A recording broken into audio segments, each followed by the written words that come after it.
HighBridge, a division of recorded books, presents The Undertaker's Assistant by Amanda Skenandore, read by Allyson Johnson. Chapter 1, 1875. Geo Whitmark, Undertaker, read the weather-bleached shingle above the door. Below, in ragged knife-carved lettering, Scalawag. Effie shuddered, but knocked nonetheless. No answer. She turned the knob. Locked. A crack snaked across the storefront window. She wiped the dusty glass with her hanky and peered inside. An hour past noon, and already the interior lamps were dampened. Several caskets stood on display in the shadows, older models, bare of adornment. A few paces beyond the front entry, she found the gate to the carriageway ajar and slipped inside. It led to a back courtyard and outbuildings. She ducked beneath a limp, green-tinged clothesline and laid down her luggage. "Colonel Whitmark?" A rustling sounded from the residence above the shop, and she called out again. "Put the delivery in the storeroom and be gone with you," a voice hollered from the upstairs gallery. "I've not come with a delivery, She stepped beyond the canopy of an overgrown fig tree and looked up. A man with an untrimmed mustache and bloodshot eyes leaned over the balustrade. "Colonel Whitmark?" "Who are you?" "Euphemia Jones, sir. I've come to offer my services as—" "No, thank you. I'm not looking for a maid." Effie pursed her lips. The dirt-crusted pavers, untamed garden, and grimy windows spoke otherwise. "I'm not a maid. How did you get in?" "The gate was open, sir. I believe you were waiting for a delivery?" "Was I?" He shook his head and swilled from a brown bottle. "Close it on your way out, won't you?" He pushed off from the balustrade and stumbled backward out of sight. Effie glanced down the shadowy carriageway. She'd come directly from the steamboat, fighting the tide of buggies and wagons, her trunk and embalming cabinet in tow. Would that she might find work elsewhere, but who else in New Orleans would hire her? A Yankee, a woman, a Negro? The thin stash of bills hidden in her petticoat pocket couldn't buy a steamboat ticket back to Indiana. Not that she'd return. Not for all the banknotes in the South. "I believe—" She hesitated, hating to mention the connection. "You knew my former employer during the war, Captain Kenyon?" The clatter above went silent. "Kenyon, did you say?" More silence. "John Kenyon, of Indiana?" "Yes, sir. I worked as his assistant, going on 9 years. He peeked his head back over the balustrade, looked at her, and chuckled. "By assistant you mean maid?" Effie slipped a hand into her skirt pocket and clenched the cool brass button tucked within. "No, sir. As an embalmer. I even mixed my own preserving fluid, and to far better effect than that pre-made slop you have stacked in your storeroom." "Ha! And that there's an alligator." He jetted his chin in the direction of a small green lizard scurrying up the stucco outbuilding. "No, sir. That's a lizard. Anolis carolinensis, I believe." "It's an expression, Miss Jones." It means— Never mind." He took another swig from his bottle. Even from a dozen feet below, Effie smelled the sharp fumes. "What makes you think I'm in need of an assistant any more than I am a maid?" She squeezed the button again, then let it roll back into the corner of her pocket. "Colonel Whitmark?" "No one calls me Colonel anymore," he said, an edge rising in his voice. "It's Mister. Or better yet, nothing at all." A cold breeze stirred the air, agitating the leaves. Effie glanced at her battered trunk. 1,350 miles she'd traveled, and for what? To be turned out like a beggar? "Mr. Whitmark, your showpieces are outmoded and dusty. Your desk is cluttered with invoices. You've got feathers and crepe heaped about as if you run a junk shop, not a funerary establishment, and that's just what I could see through the front window." She stamped across the courtyard and flung wide the storeroom door. An acrid smell stung her nose. These empty fluid jars are in sore need of rinsing, as are your instruments, which you haven't bothered to pack away. And when was the last time you oiled the hinges of your cooling table or laundered the canopy?" She turned back to the gallery. "Whatever your objections to my employment, Mr. Whitmark, it's clear you're in want of an assistant." The Colonel's lips flattened and his nostrils flared, but Effie paid no mind. She'd not leave without saying her piece. "If it's my sex that offends, I can assure you my skill with the syringe matches that of any man. If it's my color, I can only wonder to what end you fought, if not the freedom and advancement of my kind." For a long while he was silent. Across the street, a shoe shiner hollered out to customers. A cat mewled from a nearby yard.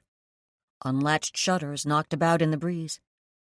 When at last Mr. Whitmark spoke, his voice was flat, tired. "I fought for the preservation of the Union, Miss Jones. Nothing more, nothing less."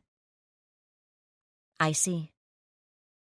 She held his gaze until he looked away and gulped again from his bottle. With a slow step, she crossed the courtyard, tucked her embalming cabinet beneath her arm, and reached for her trunk. "Jean really taught you how to elevate an artery and inject preserving fluid?" Effie turned.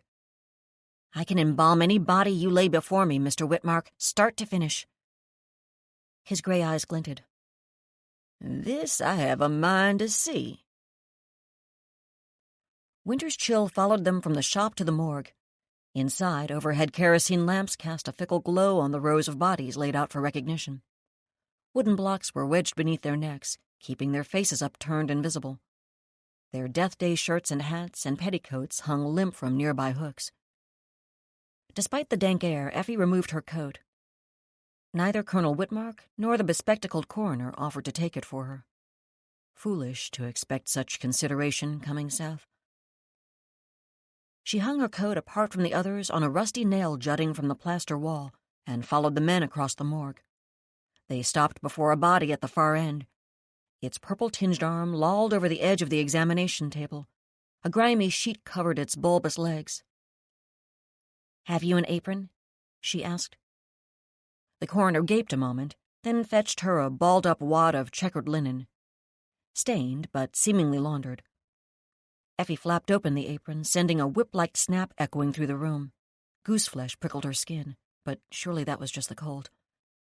She tied the apron around her waist and rolled up her dress sleeves. A sweet fetid odor rose from the body, overwhelming the burning kerosene and stench of corn juice bleeding from Colonel Whitmark's pores. Not Colonel, Mr. His bloodshot eyes followed her, steady even as his body swayed. Undoubtedly, he was waiting for her to faint or fall into hysterics. Then he might dismiss her and return home to his bottle. Such scrutiny seldom bothered her. She'd spent enough time in bedrooms and parlors crowded with the living, bereft widows, curious children, nosy in-laws, that ignoring them was second nature. Once they realized she didn't mean to slice open the body, but only make a tiny cut to lift the artery, they'd leave her in peace. But Mr. Whitmark remained intent, hands twitching, watching, waiting. She plucked a few strands of slimy foliage from the body's auburn hair and probed the skin. 2 days dead, maybe more, depending on the temperature of the water. He drowned. It was not a question, but both Mr. Whitmark and the coroner nodded.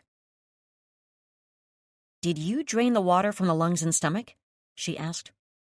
"Bien sûr," the coroner said. "Of course." Taking care to keep the head elevated, she turned the body on its side and pressed her knee just below the sternum. Dark water bubbled from its lips onto the cracked tile floor, splattering her boots and the hem of her skirt. Mr. Whitmark chuckled. "Looks like you missed some, Lafitte." She pulled over a rickety side table and wiped away the flecks of dried blood before opening her instrument case. A bulb syringe and long rubber tubing lay neatly coiled in the bed of the case beside a spool of silk thread. Her other tools, tweezers, scissors, trocar, needles, catheters, and scalpel, were fastened with elastic loops to the underside of the lid. The long journey had left the scissors and one of the catheters askew. She realigned them with the others, then withdrew the long metal trocar. First, I'll tap the abdomen to draw off the gas, then the injection. 4 pints should be sufficient. Mr. Whitmark's gray eyes narrowed. Hitherto he'd regarded her with that jovial indifference common to drunkards, as if she were merely an amusing, though somewhat tedious, apparition. "You do want that I should continue?" she asked. He ran an unsteady hand over his flushed cheeks, whiskers rasping against his palm. "I'll get the jars of fluid from the wagon." He shambled off, and the coroner with him, leaving her at last alone to work. She found a pail of clean water and a few strips of linen on a cluttered workbench nearby. Her hands trembled as she dunked the linen and wrung it out. Careful not to damage the fragile, discolored skin, she set about wiping the mud from the body. Soon her hands steadied. This was what she was good at, her work among the dead. She lit another lamp for better light and pierced the body's bloated abdomen just above the navel. Gas whistled through the trocar, and the body began to deflate. Effie didn't flinch at the foul odor. Mr. Whitmark returned with the embalming fluid, setting the jars beside her before slumping onto a stool in the corner. She did her best to ignore him, even as he began to snore. Her hands worked almost by rote, her mind drifting from the mechanics of the task, from the well-known map of arteries and organs beneath the skin, to the man dead before her. Had he jumped into the river, well aware of the swift tides and swirling eddies beneath the water's surface? Had he slipped or fallen? Had someone pushed him in and watched as he drowned? Surely he had a wife at home wondering at his absence, a mother or uncle or cousin awaiting his return. Yet here he lay, unclaimed. Perhaps he too was alone, an orphan, a vagabond, nameless and faceless in this overcrowded city. She drew her scalpel over the neck, revealing the carotid artery, and readied her catheter and syringe pump. Better that way, alone. No one to mourn you in death meant no one to hurt you in life. After completing the injection and soaking the skin with embalming fluid-saturated rags, the body's purple hue had all but vanished. For a man 2 days drowned, the corpse looked downright handsome. Mr. Whitmark startled awake and staggered over when she announced that she was finished. He probed the body's now hardened flesh, sniffed the soap-scented air, peered at her impeccable sutures. Effie waited, shoulders back, chin high, fingers clasped around her brass button. "I'd be mad as a March hare to take on a carpetbagger negress as my assistant," Mr. Whitmark said, shaking his head.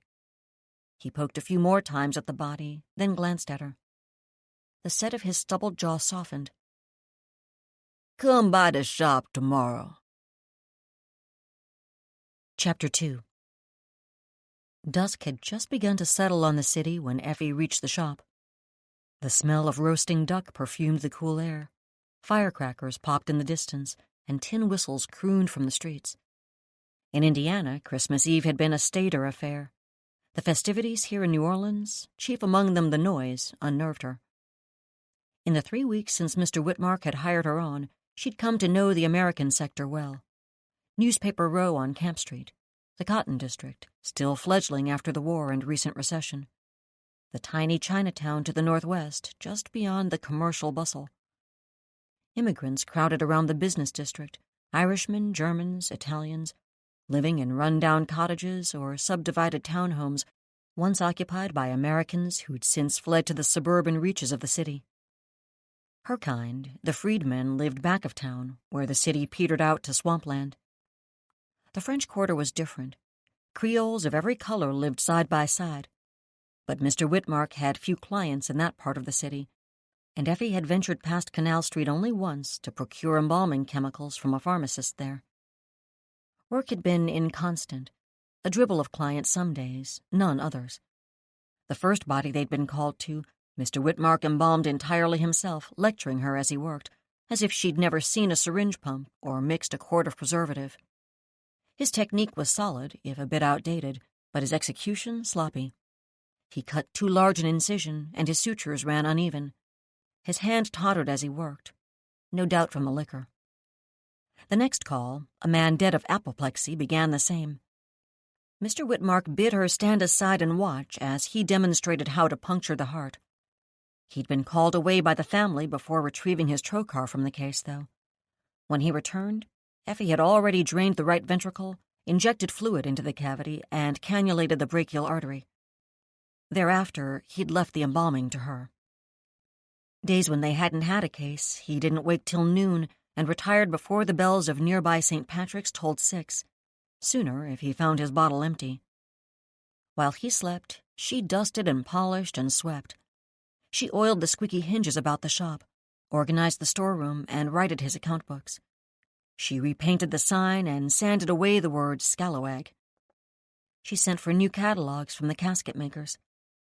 After airing out the wrinkled, moth-eaten skirts from the storeroom, she fastened them around the showpieces in the shop so they didn't look so naked through the newly scrubbed windows. If Mr. Whitmark noticed these things, he didn't say, but he paid her $1 at the end of each day and said she might as well come back tomorrow. A man of her skill would earn more than twice that sum, yet with her position so tenuous, she dared not squabble. Besides, it was more than she'd ever made. Captain Kenyon hadn't paid her at all. Theirs was a family business. At the time, Effie hadn't minded. It allowed her the delusion she was more to the captain than an apprentice or assistant. Now, with the overgrown foliage and high courtyard walls buffering the Christmas Eve din, she laid down her equipment, shook out her weary arms, and set about cleaning. She scrubbed and polished her tools, flushed the rubber tubing, plunged her smock and the dirtied floor sheet into the wash basin.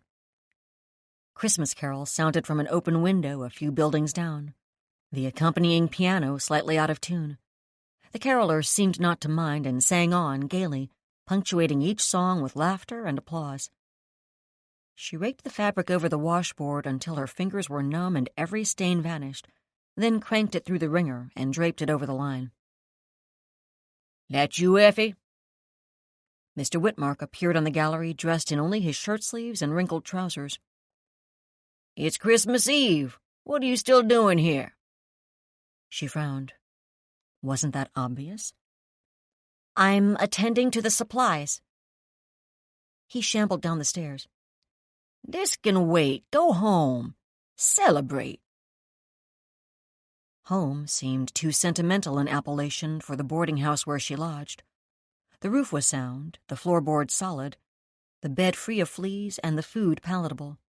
She wasn't in want of much else, certainly not celebration. She heaved the sudsy water into the gutter flowing to the street. "I'm nearly done." "If you insist on finishing up, at least have a drink with me." Mr. Whitmark shuffled to the kitchen and rummaged through the cupboards.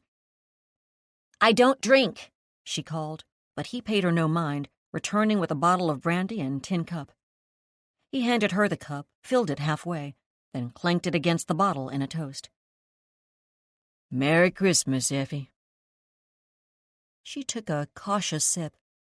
It tasted like horse piss, or what she imagined horse piss to taste like, and she spat it out onto the stone pavers. Mr. Whitmark laughed and drank a long swill.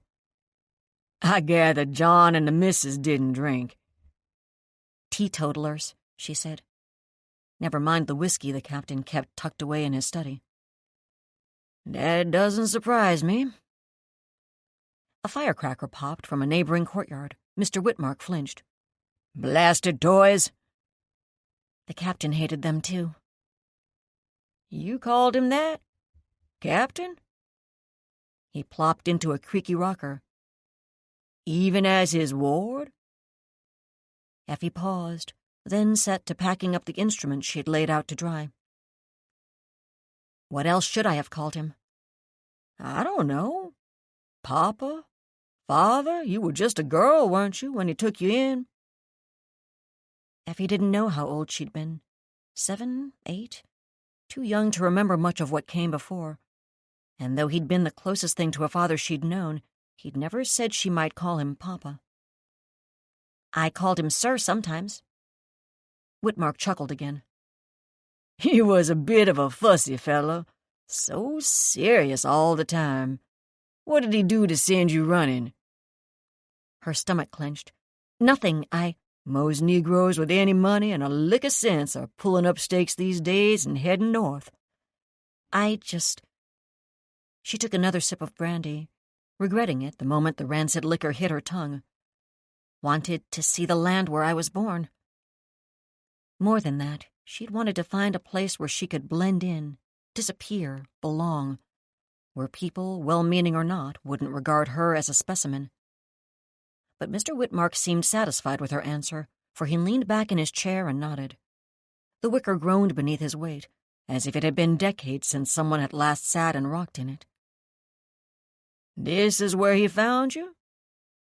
Nearby, I believe. What of your own folk? Effie looked down at the amber liquid in her cup.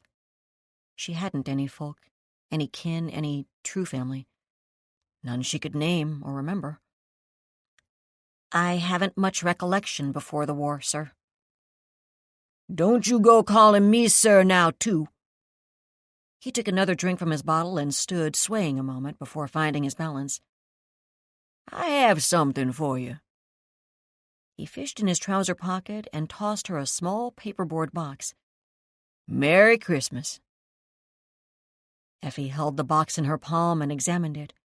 It was light, almost weightless. One corner mashed and rounded, the string tying it shut fashioned in a sloppy bow.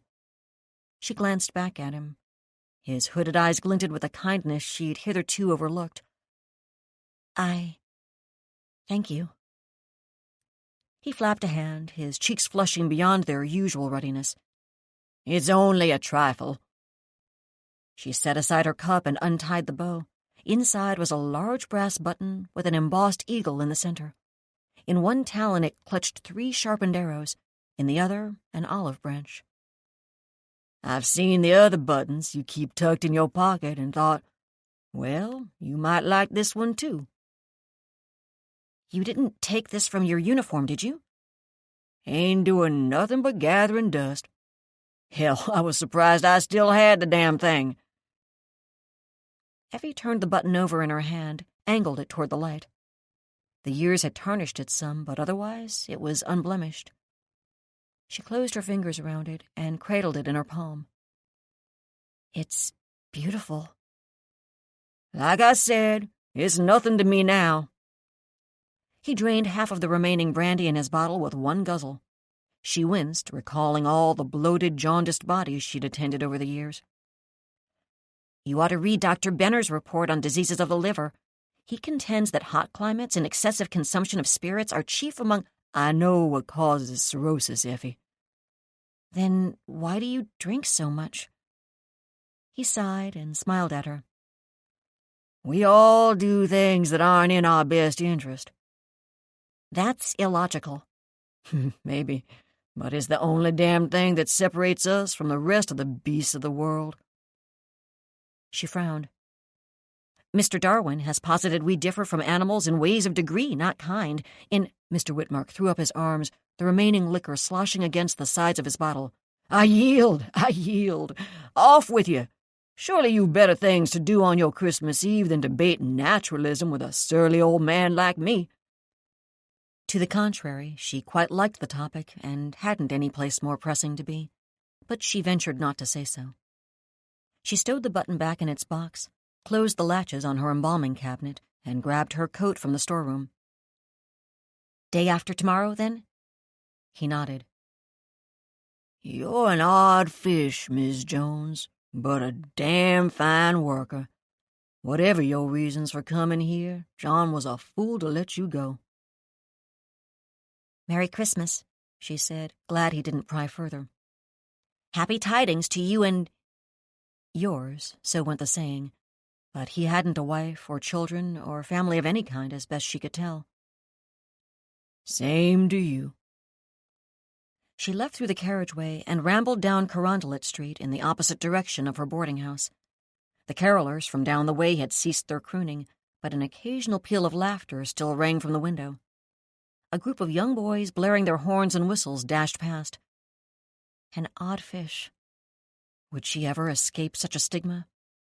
Life had laid the course. She simply followed and made the best of it. In the war years, helping in Captain Kenyon's surgery tent had saved her from the cotton fields and contraband camps.